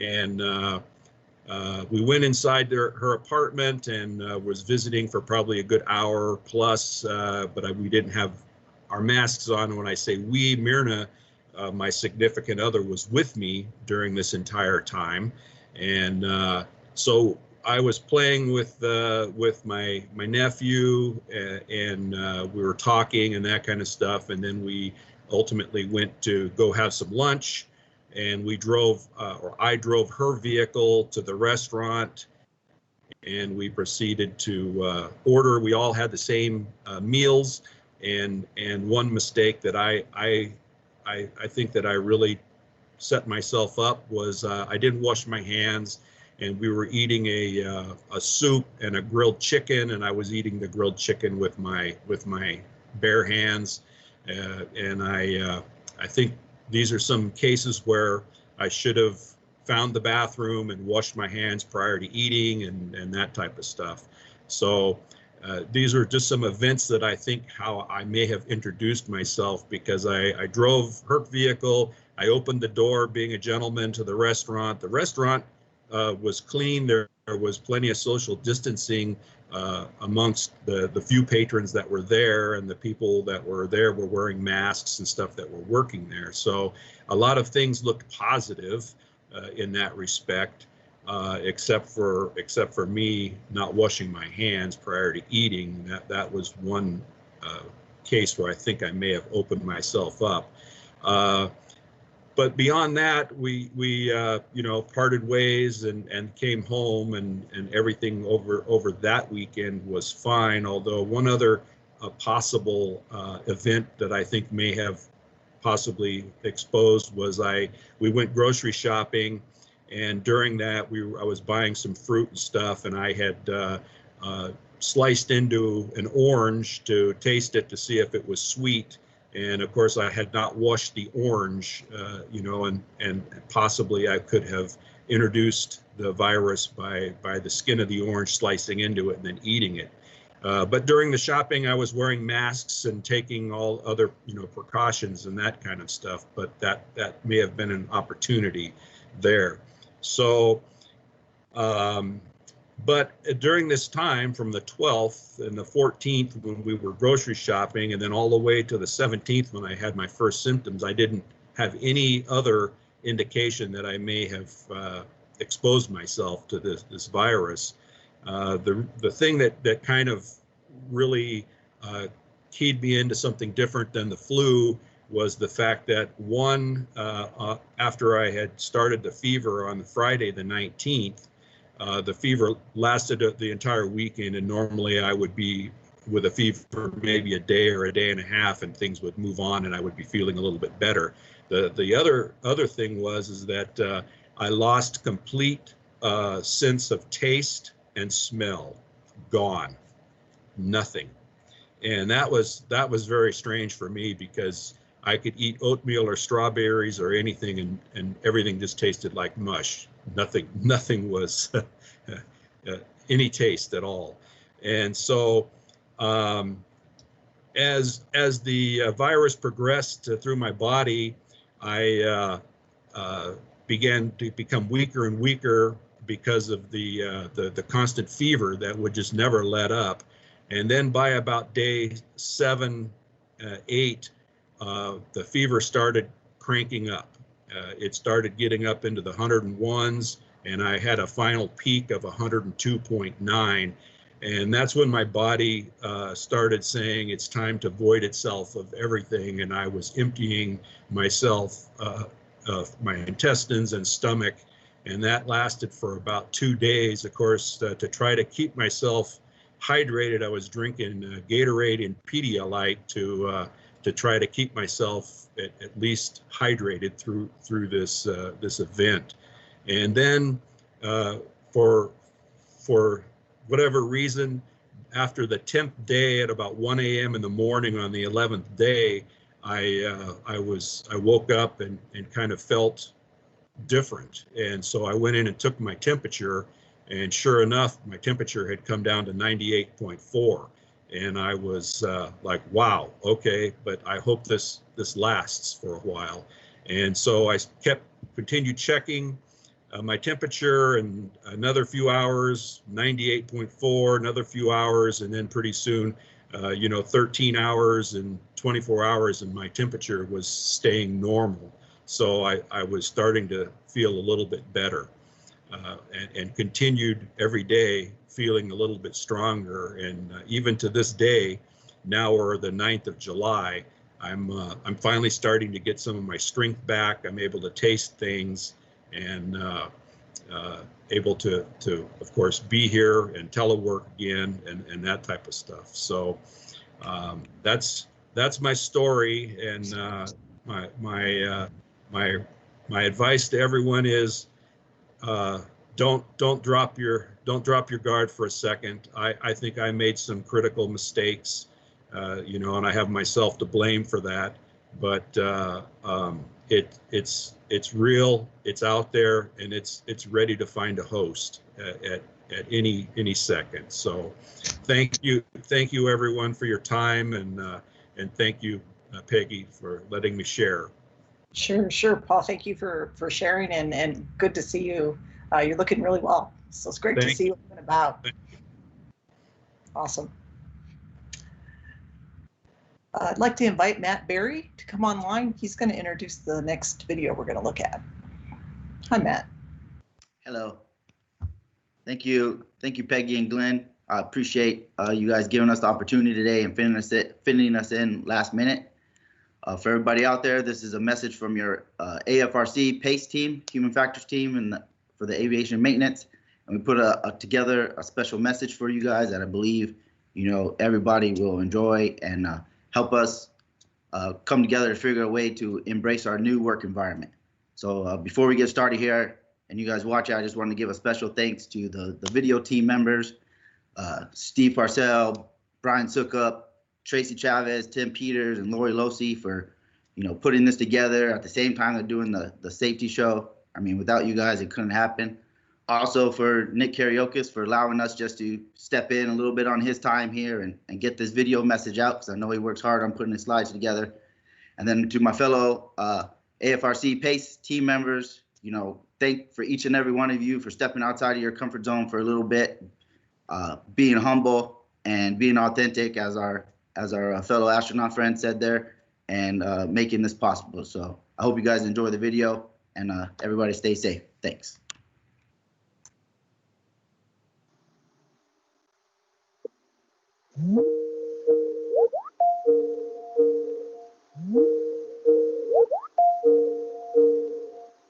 Pause. Assess. Communicate. Execute. Evaluate. Human factors really impacts everything we do at the center. Research, operations, engineering, fabrication, maintenance. Now that the center is transitioning into different stages of work coming through the quarantine period, the importance of PACE is revealed.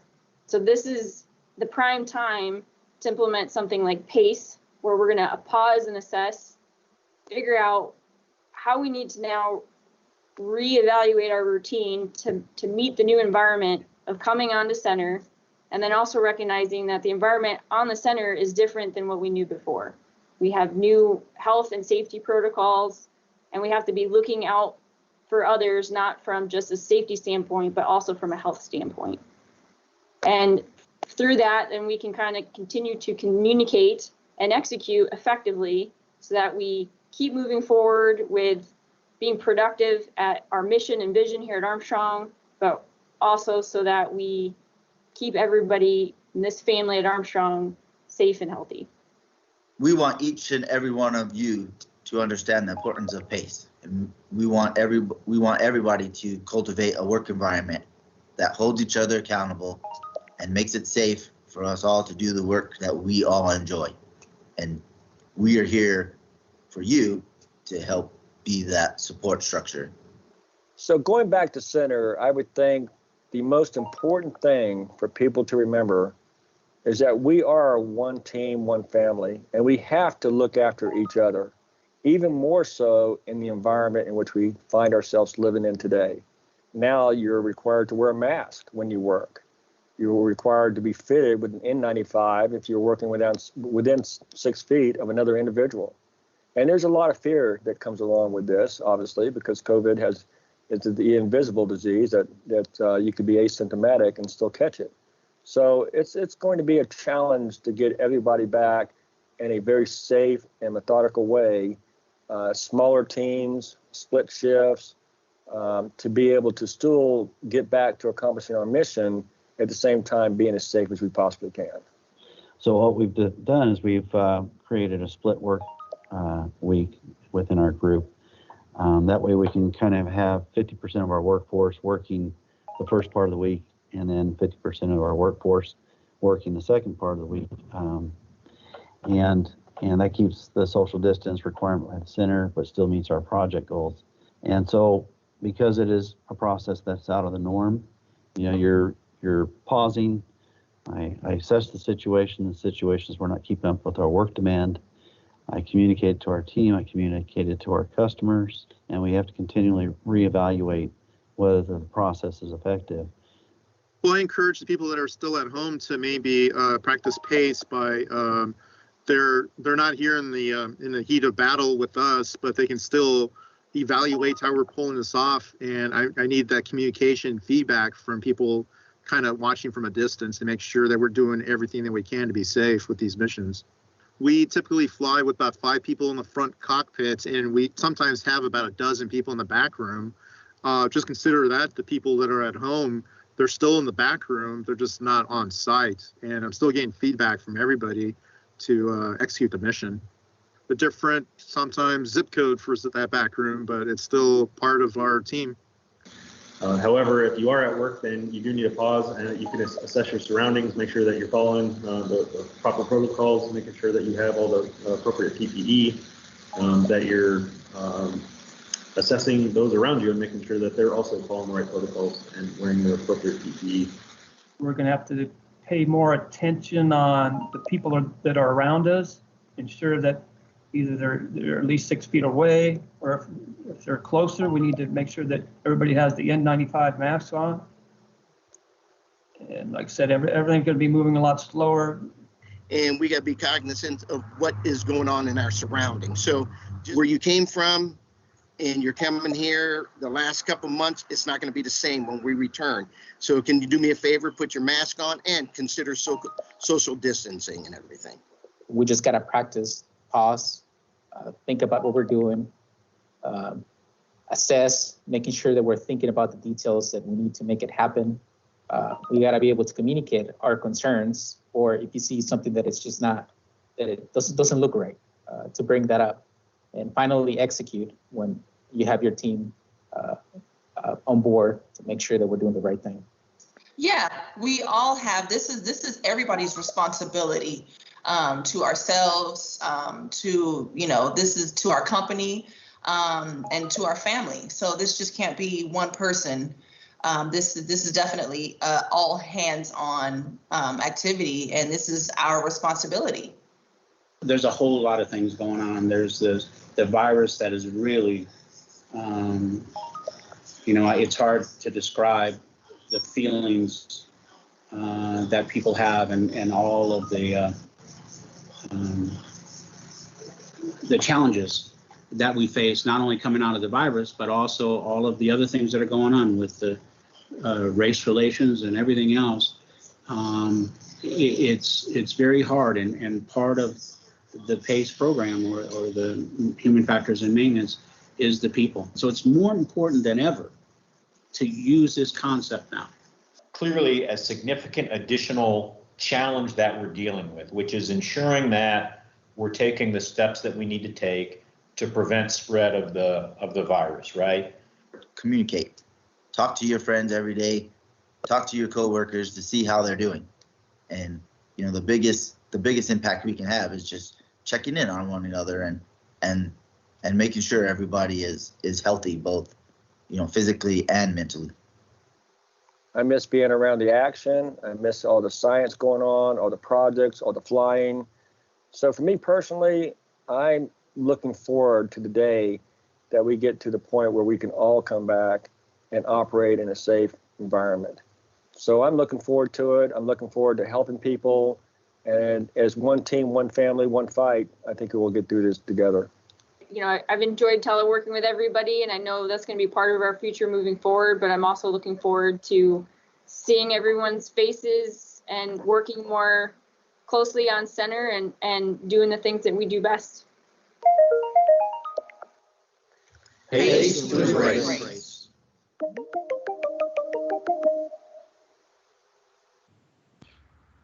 That was a great video. I'd like to invite the Director of Flight Operations, Troy Asher, to come online and speak.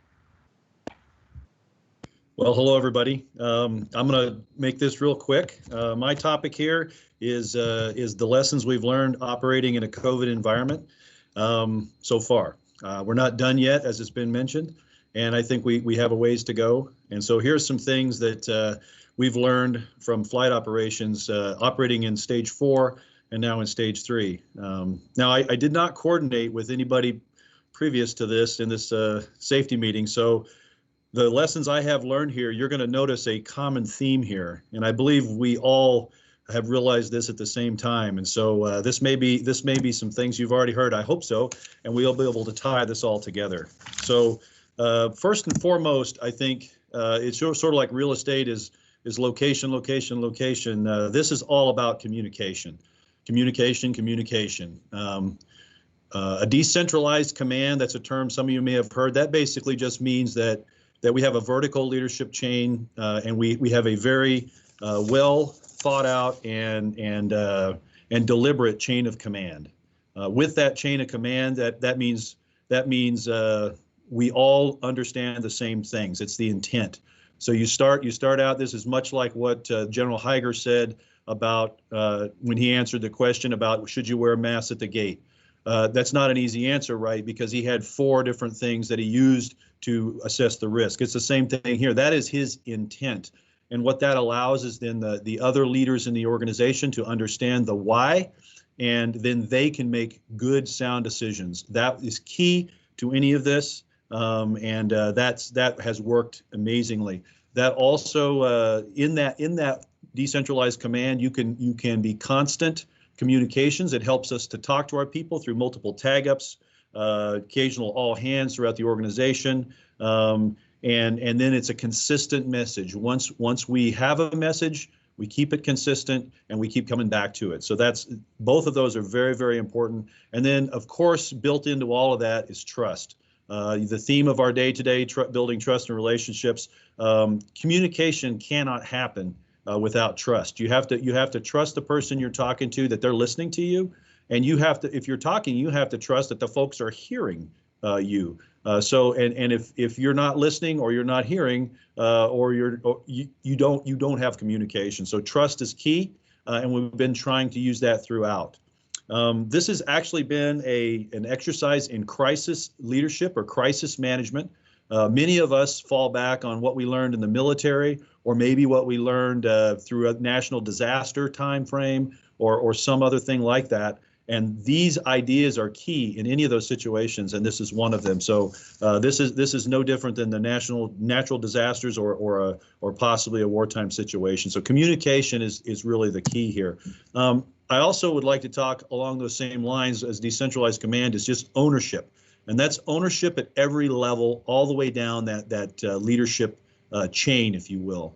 That means I own my surroundings. Everybody's a leader. It doesn't matter whether you're the guy sitting like me here in this office leading a larger organization, all the way down to every single one of you at your own level, leading yourself, taking the initiative and doing the things that are right. And that's where the decentralized command comes in, the communication. That filters down, and each person knows it, and each person owns it. When everybody owns it, then we're able to disseminate the information easily and quickly, and it's a lot easier to enforce rules because everybody's watching everybody else's backs, and that is what ownership is all about. Also, as we've been doing this for 3 or 4 or 5 months almost, you realize people may be starting to get complacent in some areas. Maybe they're lax on wearing a mask, or maybe they're not washing their hands every time before they eat, like we heard earlier.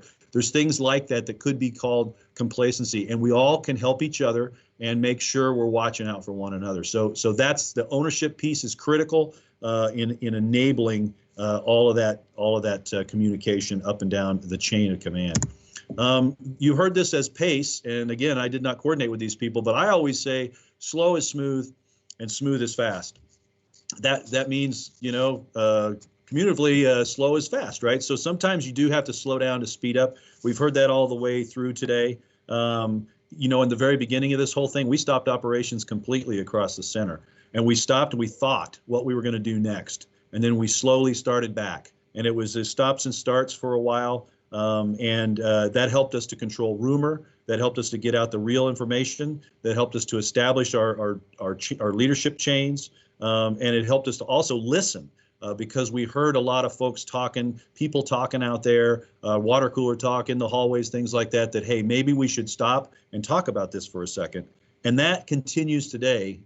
We have to be very careful about making sure everybody's heard and that we at least are listening. Not every idea is used, but I'll tell you what, many of the ideas we've used were just one person saying, hey, what if? And then all of a sudden, hey, that's a great idea, and now we're doing it. So everybody's heard and everybody's part of the team. We've heard that over and over again today, and it's no truer here.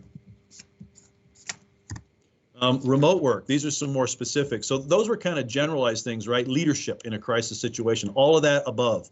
What about remote work? You know, a lot of us prior to this said, hey, I can't fly an airplane from home, and I can't work on an airplane engine from home. I can't do this. We don't telework, right? But in reality, we found out that there's actually a lot more that can be done from home, and I think all of us understand that now. There's a lot of paperwork. We can just do it at home. We do it on the. We forget about how much interaction we have with computers constantly, and so it's been an eye opener for me how much we can do from home.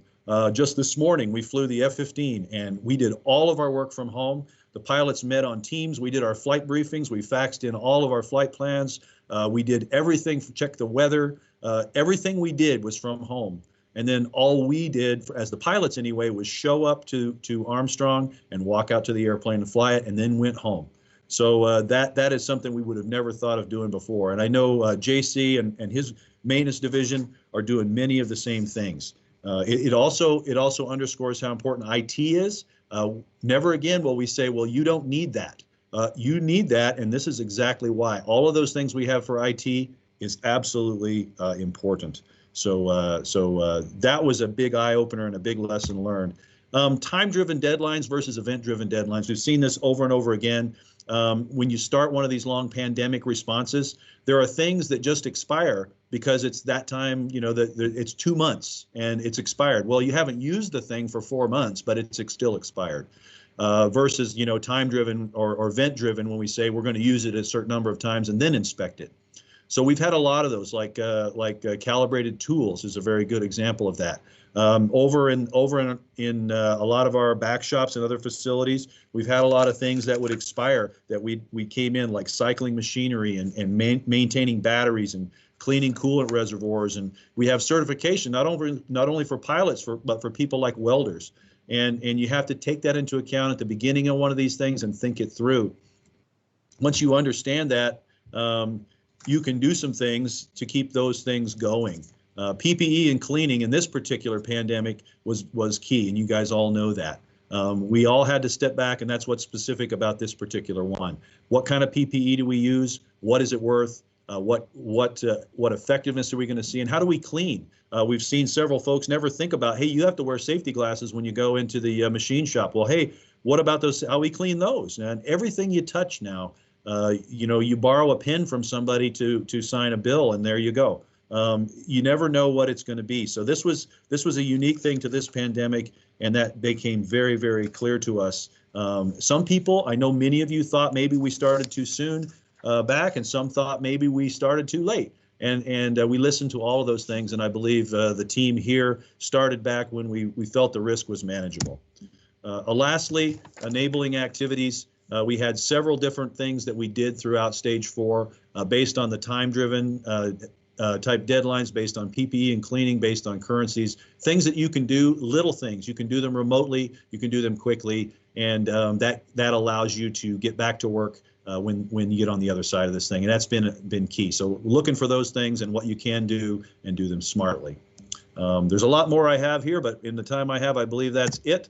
So I will turn it back over to Ms. Peggy. Thank you. Thank you, Troy. And now I'd like to invite Lynn Graham, Director of Safety and Mission Assurance, to come on and share with us. Sorry, I've got some issues with my screens, I guess. But anyway, hey, good news is I'm your last speaker. I hope you've enjoyed this event. If you had technical difficulties, I understand there were some dropouts in video and audio in various places. Fear not, it is recorded, and just like all our town hall events that we've had, you can go back and look at this later. I think there was a lot of good information in here. I'm really excited and thankful that we had all the great speakers that we had. My intent originally was going to pick up where Troy left off and give you a few more lessons learned from a center perspective. We have a lot that we've been collecting up through the branches and the teams, and ask you guys to keep forwarding those and sending those up. Our safety office is trying to collect them, and so you can send them to Peggy or me directly. Are probably the best choices, and we'll get them all packaged up and out so everybody can see them online. Also, something about our safety, our XNet page on the safety site, we do have our current COVID metrics, kind of where we stand. You guys can get on that and look to see the trends that we're talking about as a leadership team all the time, weekly and sometimes daily. I do want to do a couple lessons learned. Let me just, but before I do that, these are, you see the slide here, annual safety awards. Those are things that we were going to do in April. So these are long overdue, and I just want to do right by our winners and recognize them. These are for actually 2019 awards, but let's see, my computer seems to be frozen. Cannot make it work. Let's see. Oh, let me try this. Never mind. There we go. So the first award winner we want to recognize is from the civil servant category, and it's for Todd Shaw. So Todd works in Code 421, and he demonstrated his concern for the safety of his fellow workers by identifying and pursuing corrective action for a hazard in one of our parking lots. On May 2nd, 2019, he notified safety personnel of protruding rebar in the asphalt of parking lot 3 near building 4840, which was not guarded or flagged and which could have resulted in a serious impalement injury or vehicle damage. Todd's attention to detail and engagement to eliminate a hazard reflect great credit upon himself. Well done. And so if you know Todd or see him, congratulate him for that. The next category is for a contractor category. And for this, we are recognizing Norbert Bob Davis, who noticed that a Sophia nose wheel and tire assembly received from logistics had a main tire instead of a nose tire installed on the nose wheel. His action launched an investigation into the supplier's maintenance practices and ensured that the wheel assembly was not released and installed on the aircraft, averting a potentially dangerous situation. This action was above and beyond his job description, and demonstrated his ability to ensure that our aircraft are safe and in good hands. Again, well done to Bob. The last award is for the team category, and that is for the LAWA Jet A fuel team by K and Associates. So on September 21st, 2019, several members of K and Associates began work on the secondary containment area of the LAWA Jet A fuel tank. Before the preparation work could begin, there were serious hazards that needed to be addressed, including flammable vapors, live electrical components, and confined space issues. The work was very complex, and as it continued, the team came upon several unplanned issues. But in each instance, they stopped, contacted subject matter experts, and even took confined space training to increase their knowledge. To make a long story short, they did everything right, and their methodical approach to the situations that arose demonstrated a strong safety culture within the team. Their actions reflect great credit upon themselves, their company, and the center. So again, well done. And the members of the team are on this slide there. Jesus Garcia, Dave Lafayette, John McCarran, Jose Martinez, Zach Rock, Gilbert Cisneros, Stephen Bobrowski, Dean LeBray, Torin Carlson, and Eddie Matheson. So again, thank you all. And again, my apologies for taking so long to recognize you all for these awards. But again, we planned on doing that in April, and as you know, things changed. So last thing I want to do is also, a lot of people put this together and made this event possible. So to all the speakers, I want to say thank you, especially our guest speakers from afar. To Ms. Lori Losi and Tim Peters for their technical prowess to make sure that all the technical aspects were completed. For Carmen and Kevin for helping out, making it come together. And from Code 700, we had Maria Caballero, Carol Ann Thomas, Sandy Nices, Peggy Hayes for her basically narrating and asking questions, and then Nick Karaokis, who essentially put this all together in a very short period. So with that, I was going to talk about a few more lessons learned. Actually, I will talk about one, because I think we haven't talked about this much. In that whole pile of lessons learned that I said we're collecting, one kind of stands out. It's center-wide, and it's that we have great employee assistance program that we sometimes overlook. Working from home can be great, but it can also be stressful. Some of us thrive at home.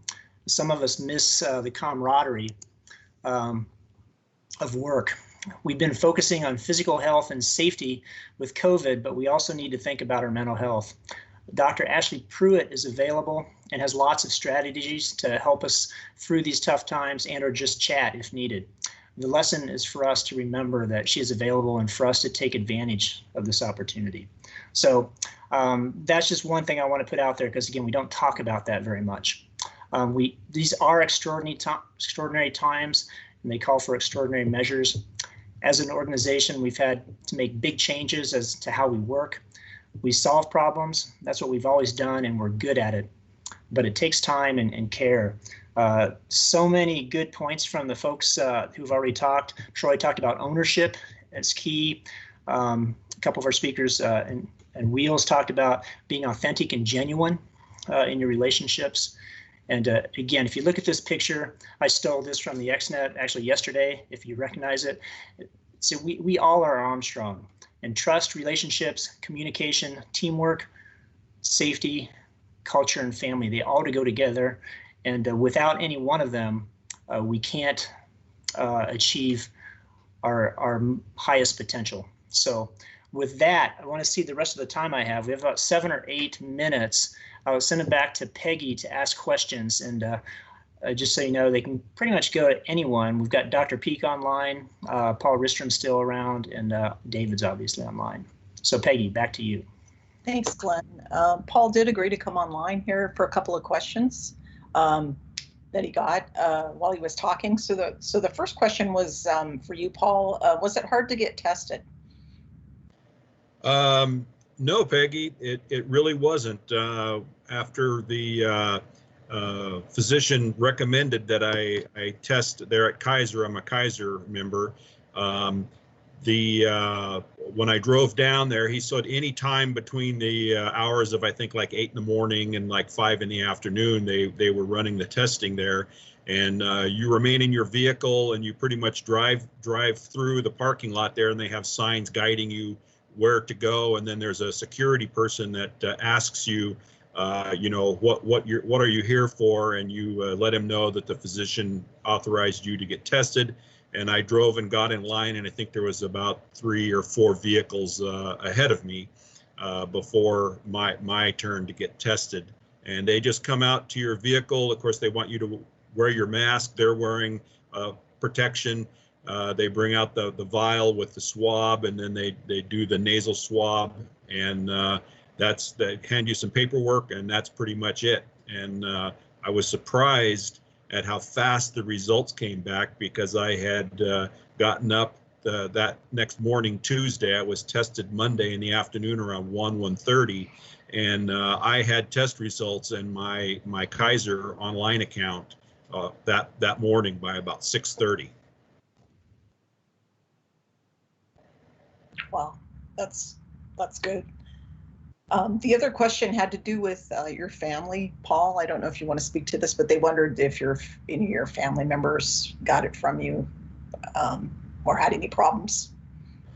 Well, no, that is the interesting thing. Myrna, my significant other that lives with me, we're basically married, did not. She went with me down to Gardena and was with us the entire time. Went to visit our niece and nephew and was a participant in everything that I did. And then, of course, I got sick, but I didn't know. I thought I might have the flu. I didn't self-isolate at that time, but by Monday I did. And then I stayed isolated to the master bedroom, so I had a bathroom, an ensuite bathroom that I could use. And she only entered the room to bring me, food and fluids and that type of stuff. And she wore a mask and then exited. So, but no, she didn't get it. Now, she hasn't been tested to see if is an asymptomatic person. And we alerted my niece and nephew about my having it. And I don't know if they were tested either and whether they're asymptomatic type of people, but none of them have any of the symptoms, and they have not come down with the virus. That's wonderful. That's great. That's great news. Well, thank you again, Paul, for sharing your story. We have a lot of other questions online, so we'll answer those later and post those answers online so you can see them. Most of them are COVID related and also related to the NASA guidance, talking about moving from stage to stage. And also there's quite a few testing questions on there about COVID testing. So anyway, I know Dr. Peak is online. There's only about a minute or so left, Dr. Peak. I don't know if there's anything you want to say before we wrap up, but we'll certainly be in touch with you on those questions. Well, the only thing I'd like to say is that Paul already said it, and that's you have to be extremely cautious because COVID comes out of nowhere. And for some people, it's a disaster even. And if you get it and you do fine and someone else dies because they got it from you, that's not going to make you feel well. So just be careful. Yeah. Well, thank you. Thank you, everybody, for watching this and being online. And we will see you soon. David, do you have any last comments that you'd like to say? Yeah, thank everybody for pulling this all together. We do plan on having a town hall, question and answer town hall next week, Pat and I. So rest assured, your questions we'll take these up at that at the town or that question and answer town hall. So a lot of good questions here. Appreciate getting those. A lot of concern. And Paul, thanks for sharing your story. Wheels, General, everybody who spoke. Thank you all very much. Would appreciate that time.